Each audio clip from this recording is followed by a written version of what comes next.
On est condamné à l'échec. On est condamné. Là, c'est évident. C'est évident, non? Un match face à Burnley facile comme ça, on n'arrive pas à gagner. À domicile en plus. Vivement la trêve. Remettez la trêve. Remettez la trêve. Vu qu'on change de visage à chaque trêve, remettez la trêve. Avant que la vidéo commence, hein, n'hésitez pas à vous abonner, à lâcher les pouces bleus. C'est parti pour le débrief. Chelsea, Burnley, c'est trop, les gars. C'est trop. Comment on fait un match nul, 2 buts partout contre une équipe qui est à 10 contre 11, qui a pris un carton rouge en première mi-temps et qui a vu son coach se faire expulser aussi en première mi-temps? Qui peut m'expliquer?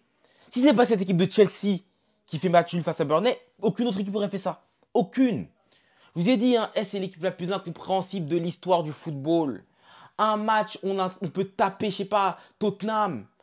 L'autre match, on fait un match face à Burnley. Demain, on peut perdre face à un club de championship. C'est incompréhensible. Moi, je comprends pas. Je vous jure que je comprends pas. La composition pourtant était bonne. Pochettino, il s'est pas trompé. Il a mis les joueurs qu'il fallait, la compo qu'il fallait. Modric était titulaire. Et voilà, il l'a mis devant Sterling. C'était mérité. En défense, on avait pu voir le retour de Badiachil. Moi, ça m'a fait plaisir. Je voulais pas voir Chalobah. Franchement, j'étais plutôt content sur ce point-là. Et finalement, sur le match, ça donne quoi? Une première mi-temps où au début du match, c'était bizarre. C'était bizarre, voilà, on avait du mal à bien s'installer. Une fois qu'on a réussi à s'installer, on crée de bonnes occasions, des grosses occasions, hein, notamment avec Jackson, avec Palmer. Palmer, peut-être il a tiré 100 fois aujourd'hui, je ne sais pas. Palmer qui commence à frapper, Gusto qui se montre menaçant. Il y a des bons circuits de passe, il y a beaucoup de mouvements. Et ça, par contre, j'ai vraiment apprécié. Il y avait énormément de mouvements en première mi-temps. On essayait vraiment de marquer ce but-là.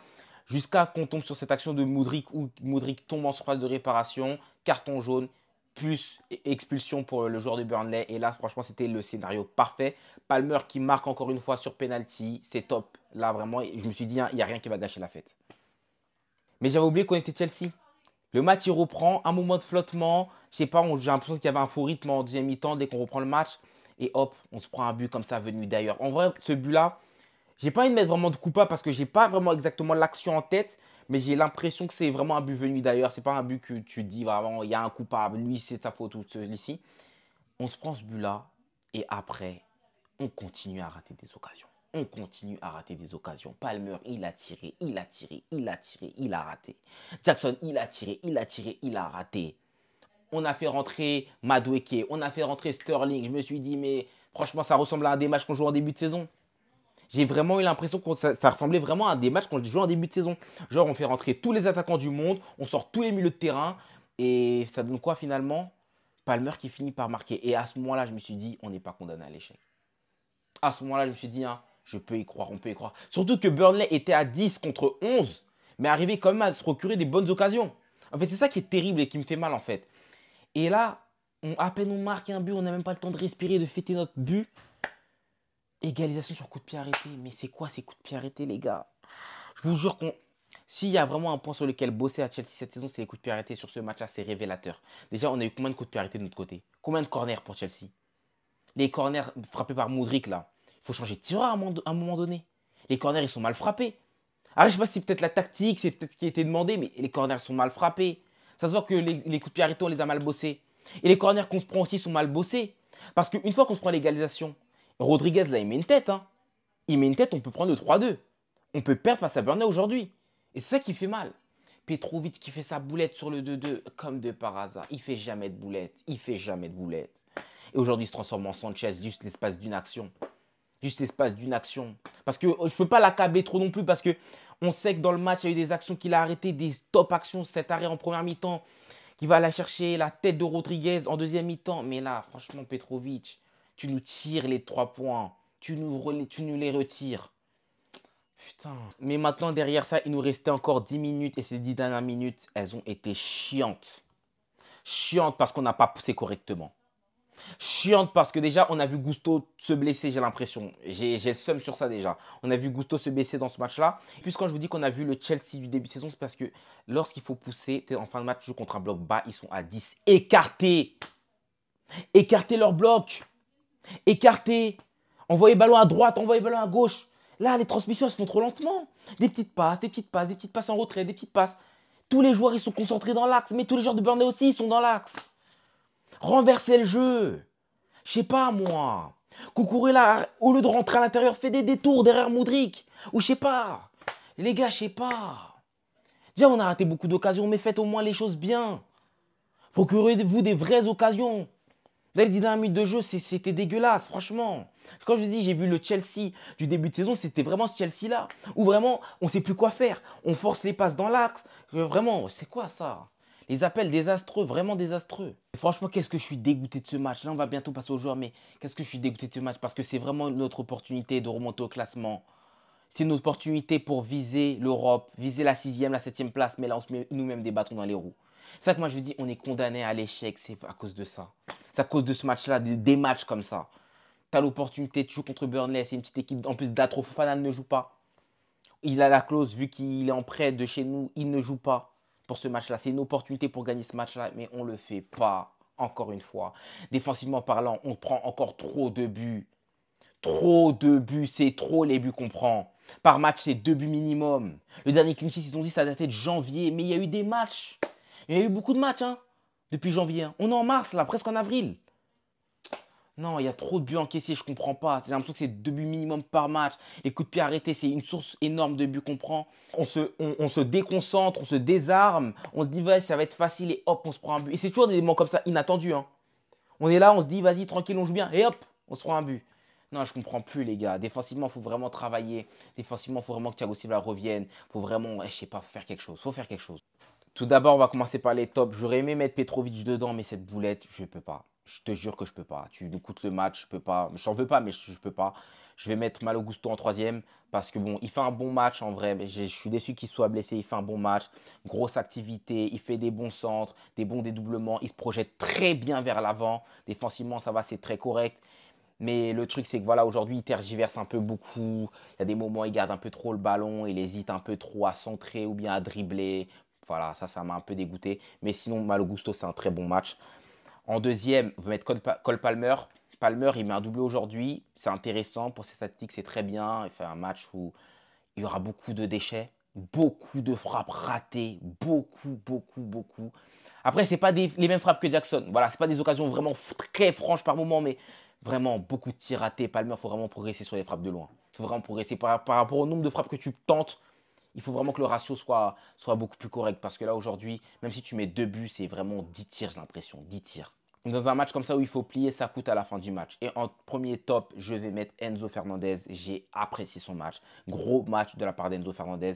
Ses transmissions vers l'avant, franchement, si c'était le seul milieu de terrain présent sur le terrain à la fin du match, c'est qu'il y a des raisons. C'était celui vraiment, le meneur de jeu reculé aujourd'hui. Hein, le nombre de passes vers l'avant, c'était juste impressionnant. Des passes clés qu'il en a fait aujourd'hui, je ne sais pas il en a fait combien, mais il en a fait énormément, vraiment énormément. Ça fait que bon, Enzo, toi, en top du match. Je trouve vraiment que les coéquipiers ne l'ont pas aidé aujourd'hui. Ils peuvent même se retrouver avec 2-3 passes décisives normales. Hein, vraiment normales. En troisième flop, hein, je vais commencer par Gallagher. Gallagher, j'ai pas aimé. J'ai pas aimé ce match-là. Trop d'imprécision technique. C'est beaucoup trop. C'est beaucoup trop. Des contrôles ratés. Trop de contrôles ratés. Et c'est ça que je me dis que dans la zone de vérité, lorsqu'on approche la surface de réparation, c'est là où Chukwuemeka est important. Et c'est ça que j'ai fait la vidéo l'autre jour. On sait l'importance de Chukwuemeka. Gallagher, c'est trop. Dès qu'il touche le ballon, t'as l'impression qu'il fait 3, 4, 5 touches avant de faire la passe. Ça devient trop. Parce que techniquement, il est limité et c'est ça la vérité.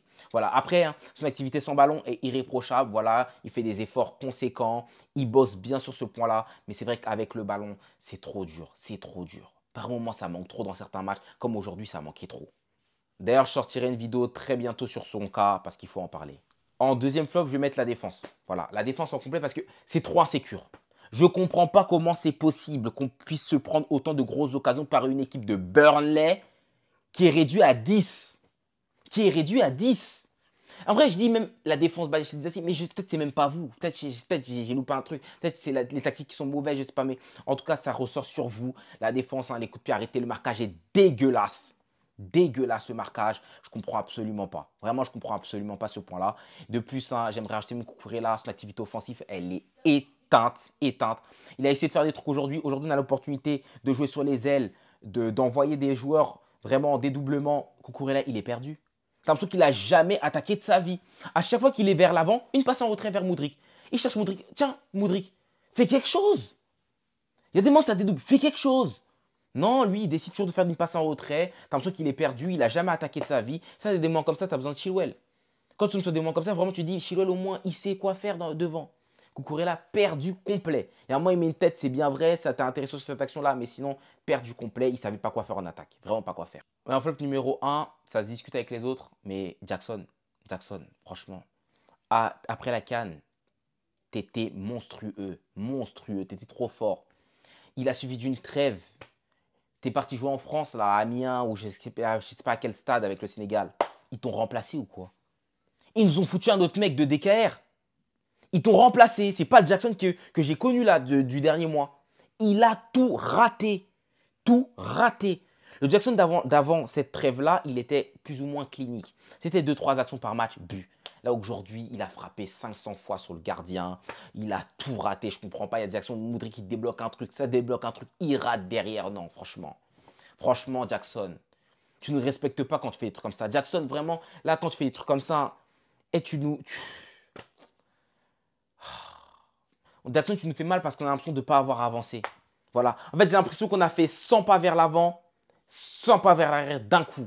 En l'espace de quoi? 2 semaines. C'est quoi la pause? C'était juste 2 semaines. On a fait 100 pas vers l'arrière. Je comprends pas. Je comprends pas, Jackson. Ce match-là, trop d'actions ratées, trop d'imprécisions. Non, ça m'a énervé. Franchement, ça m'a énervé. Et si je devais donner un man of the match dans ce match-là, je ne sais même pas si je donne un Palmer. Je donnerais peut-être même au gardien de Burnley un match 10 arrêts, impressionnant. Vraiment, il nous aura dégoûté. Il nous aura dégoûté. Même si par moments ses sorties étaient un peu bizarres, mais quand même, hein, il aura fait les arrêts qu'il fallait. C'est lui qui offre clairement le point à Burnley aujourd'hui au Bridge. Ce qui fait que, ouais, je pense que c'est lui peut-être le man of the match ou Cole Palmer. Je sais pas, j'ai pas regardé. Maintenant, pour la suite, pour Chelsea, c'est un match le 4 là, contre Manchester United. On s'est mis une balle dans le pied en ne gagnant pas face à Burnley. Moi, je vous dis la vérité, j'y crois quasiment plus. Voilà, j'y crois quasiment plus. J'y croyais à un moment donné, je me suis dit, vas-y, on va remonter. Mais en fait, Chelsea me donne de l'espoir, il me retire l'espoir tout de suite, juste après. C'est dur. Franchement, c'est dur. Moi, je sais pas. Je regardais les matchs, péter un plomb. Je pétais un plomb. Vraiment, le joueur qui aurait donné cette victoire aujourd'hui, hein, s'il y avait un joueur qui avait donné cette victoire aujourd'hui, hein, vraiment, j'allais acheter le maillot floqué direct. Ah, j'étais à deux doigts déjà, quand Sterling a fait la passe décisive, j'étais à deux doigts de le pardonner et après il rate cette tête derrière. Je te pardonne pas, frère. Sache que je te pardonne pas. Mais en tout cas, Chelsea, c'est désolant. C'est désolant. C'est tellement dur. Et Pochettino, je l'en veux même pas. Alors peut-être, si je l'en veux peut-être sur la manière de bosser les coups de pied arrêtés qui est très mal maîtrisée. Mais sinon, voilà les gars, on est condamné à l'échec. Voilà, je reste sur ça, on est condamné. Je suis désolé. Et j'avais oublié de vous dire, demain, je serai à l'Etihad Stadium pour le match Arsenal-Manchester City pour le titre. Un vlog sortira dès lundi. Voilà, moi je suis rapide dans le montage pour les vlogs. Du coup, les gars, n'hésitez pas à m'ajouter sur mes réseaux sociaux qui sont dans la description.